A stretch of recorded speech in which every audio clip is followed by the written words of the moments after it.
Russia is already going to protect the Russian-speaking population of the Baltic states. As history shows, at first Russia begins to protect the Russian-speaking population, and then goes on the offensive and seizure of territories. How does she do it? For example, in Ukraine, Russia came up with green men and launched them into the Crimea and the Donbass. Russia annexed Crimea and in the Donbass still now conducts military operations. Russia with its aggressive policy in the post-Soviet space is the biggest problem for the security of the Baltic states. The Russian-speaking minorities in the Baltic countries is an important issue. Moscow uses them, in particular, to provoke inter-ethnic strife.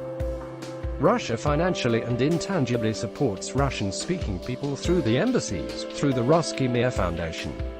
The main task of Russian organizations is to discredit the government in the Baltic countries. They claim violations of the rights of Russian-speaking people. They blame Russophobia and the closure of Russian schools.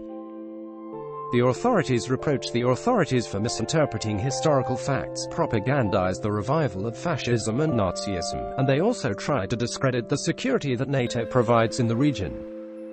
Also, in the Baltic countries, Russia supports national extremist groups that promote nationalist slogans and symbols.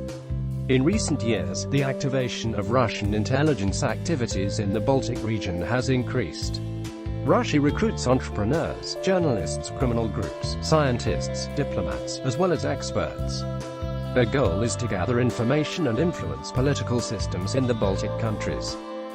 As under the scenario, such actions by pro-Russian organizations end with a call for a referendum, which is further supported by Moscow.